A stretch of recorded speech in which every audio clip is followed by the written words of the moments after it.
gente, tudo bem com vocês? Então, estamos aqui para fazer esse vídeo, que é a continuação do vídeo de como aprender exatas.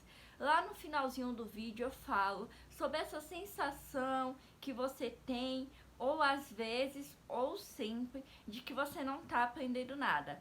Antes de tudo, quero pedir que você se inscreva aqui no canal, vai, por favor, é rapidinho. Se eu deixar para falar no final, vocês esquecem, por isso que eu tô falando agora. Se inscreve aí no canal e deixa o seu like, deixa o seu comentário, que é muito importante, é o único termômetro que eu tenho para saber se vocês estão gostando do vídeo, se vocês não estão gostando. Vamos lá, primeiro de tudo eu quero dizer que sim, essa sensação é super normal. Todo mundo passa por essa sensação de que não tá aprendendo nada, de que tá chegando o Enem e você não estudou tudo que você tinha que estudar, ou então você tá esquecendo aquilo que você estudou. E eu digo uma coisa, quase sempre tá errada essa sensação. Por quê? Nós estamos acostumados a estudar e assim que acabar de estudar, lembrar exatamente tudo aquilo que a gente estudou. Só que o que vai acontecer? Essas informações daquilo que nós estudamos vai para a memória de longo prazo. Essa memória de longo prazo é aquela memória que às vezes você vai ter que forçar um pouquinho para lembrar dela. Quer ver um exemplo? Prático na vida. Às vezes você fala, rapaz, eu comi tal coisa, eu sei o nome disso. Aí você fica, rapaz, tá aqui na ponta da língua, na ponta da língua. E aí depois de uns 30 minutos, depois de uma hora, você fala, ah, lembrei. É a mesma coisa que vai acontecer na hora da prova. Você tá com essa sensação de que você não está aprendendo tudo que você está estudando. Eu tive essa sensação, só que quando chegou na hora da prova, eu lia o enunciado e aí, por exemplo, se a questão estivesse falando sobre Guerra Fria, automaticamente o meu subconsciente trazia aquelas informações sobre Guerra Fria, sobre os Estados Unidos, a União Soviética e todos os outros combates. Isso é só um exemplo para dar.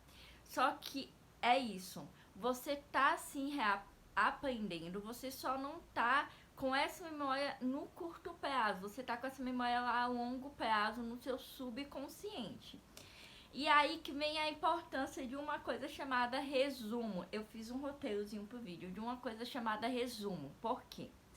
Você vai estar estudando agora os assuntos e fazendo questões. Quase sempre você vai estar fazendo poucas questões. Isso é fato porque você não tem tempo e não tem coletânea com 30, 40 questões sobre um assunto. Então, o que vai acontecer? Você vai estudar assistindo sua aula, fazendo o seu resumo e fazendo suas questões.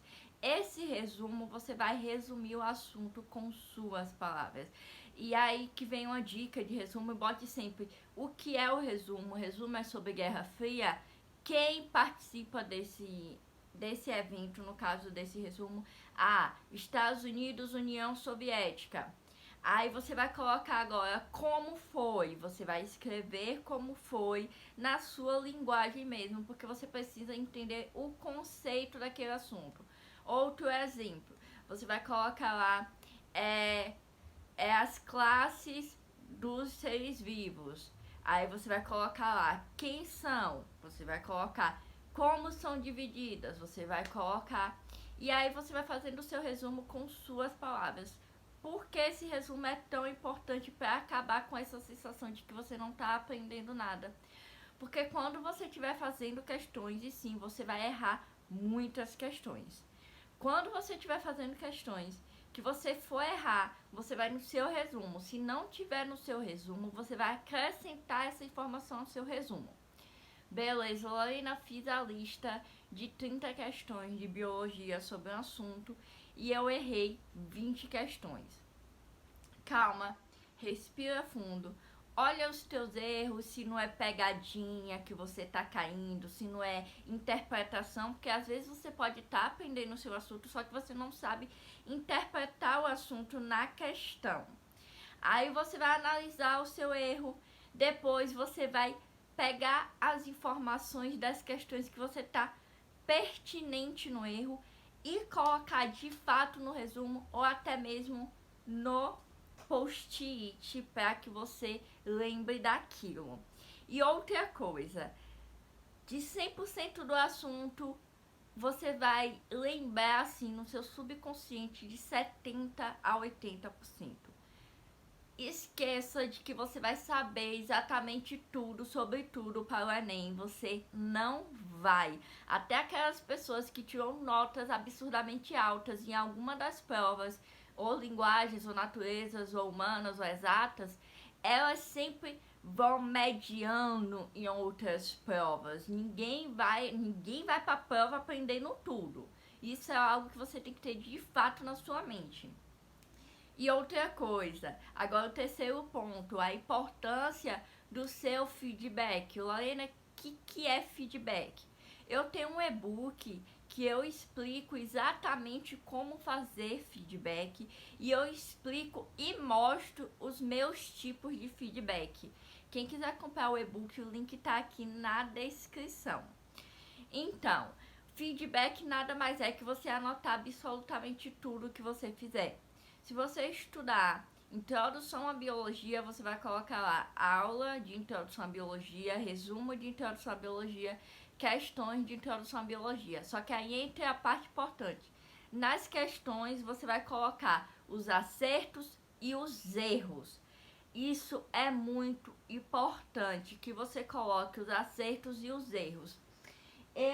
Se vocês quiserem, quando eu fiz o meu cronograma, eu fiz esse checklist aqui com todas as matérias e nele tem aqui, ó, acertos e erros do total de questões que você fez. Aí tem aqui aula, resumo e questões. Deixa eu mostrar pra vocês.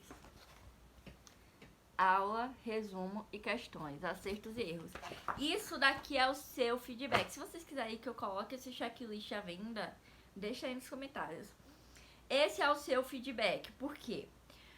Quando você terminar o seu dia, você tem que saber quantas questões você fez e quantas questões você errou.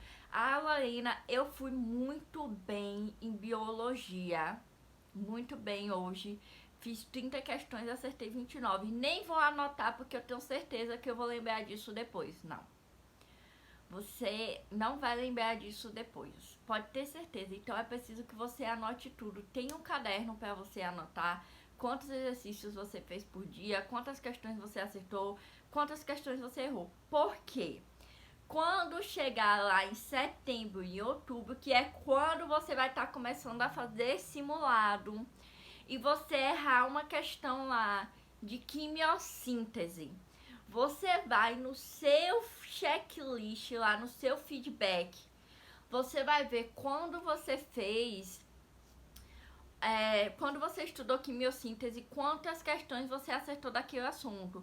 Porque se você tiver acertado muitas questões e você tiver errado lá no dia do seu simulado, que eu vou explicar como é que você faz esse simulado, você vai tirar o que de conclusão disso? Você vai perceber se o seu erro não foi uma pegadinha, porque se você acertou muito quando você estudou, significa que você entendeu o assunto. Agora, se você acertou poucas questões de quando você estudou quimiossíntese e chegar lá no simulado, você errar uma questão de quimiossíntese, você sabe que você errou ali porque você não assimilou bem aquele assunto. Aí o que é que eu faço? Eu pego o resumo, vou dar uma lida maior naquele resumo e vou fazer mais questões lá no simulado. Você tem que focar nos assuntos que você não está aprendendo, porque os assuntos que você está aprendendo já tá na sua mente, já tá lá tudo certinho, você vai lembrar no dia do Enem. E aí o que acontece? Os simulados. Os simulados, eles são sem dúvidas aquilo que sem dúvida aquilo que vai te dar o start, que vai falar assim, olha, você realmente aprendeu tudo que você estudou. Mas quando é o momento certo para fazer simulado? É o seguinte, se você for fazer simulado por agora, faça simulados com os assuntos que você estudou. Então, por exemplo, tem um aplicativo de questões. Vou botar aqui, ó.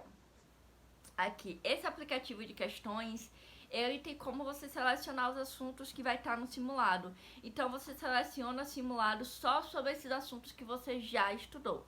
Agora, se você vai fazer igual eu, que só fiz simulados em setembro e em outubro, que foi quando eu comecei a estudar, ou quando eu terminei de estudar os assuntos, quando eu já estava no fim dos assuntos, você, particularmente, eu acho que foi a melhor coisa que eu fiz. Por quê?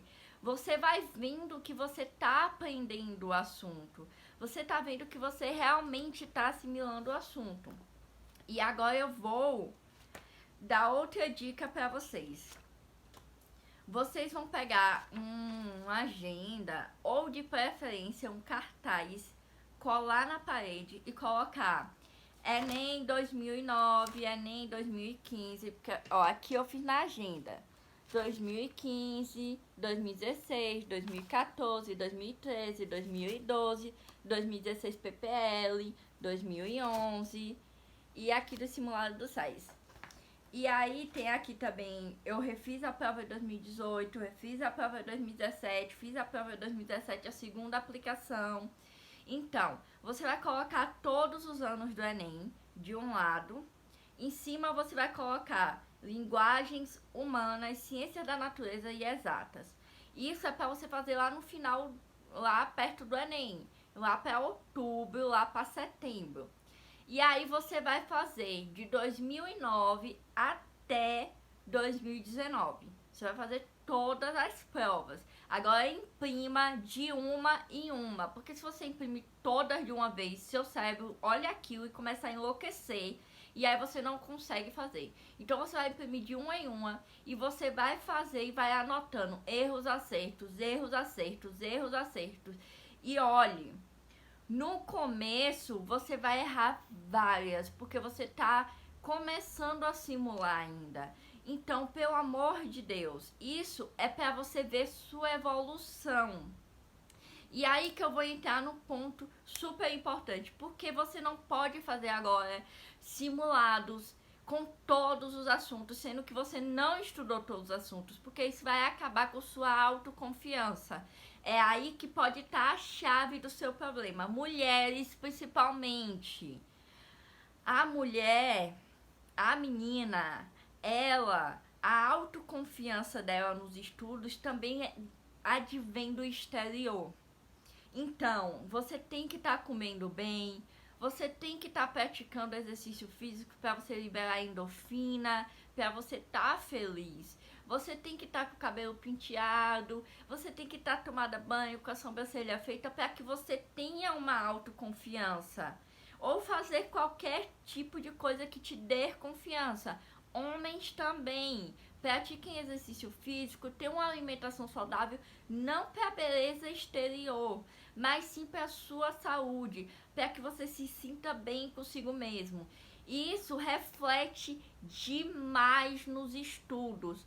Porque, por exemplo, tinha uma seguidora minha no passado que ela falou: Lorena, eu tô há 2 dias sem tomar banho, eu não pentio o meu cabelo, eu tô ficando louca, não sei o que, não sei o que. Eu falei: pelo amor de Deus, não faz isso, porque assim você nunca vai ter autoconfiança, você nunca vai ter autoestima, sabe? Que a autoestima reflete no resultado da sua prova. Então, crie a sua autoestima para que venha a autoconfiança e acredite, isso vai refletir diretamente na sua prova. Além de tudo, assista o vídeo de exatas que eu falo dos post-its motivacionais. Sempre que você tiver uma vitória, que você acertar mais de 70%, mais de 80% de uma lista, ou até mesmo acertar mais de 60% de um assunto que para você era muito difícil, anota nesse post-it, cola no seu lugarzinho de post-it das vitórias, para sempre que você estiver desanimado, você lê aquilo e você vai ver que você realmente está aprendendo as coisas. E não, você não está esquecendo tudo que você estudou. Tá guardadinho no seu subconsciente. Quando você estiver fazendo a prova do Enem, você vai falar assim: meu Deus, isso, disso que eu estudei lá no começo do ano, vai estar guardado na sua mente. Se você tá vendo a aula, fazendo resumo, fazendo questões, tá guardado na sua mente. Espero que vocês tenham gostado do vídeo. Se tem mais alguma dica, se você quer pedir um tipo de vídeo, deixa aqui nos comentários. Um beijo e até o próximo vídeo.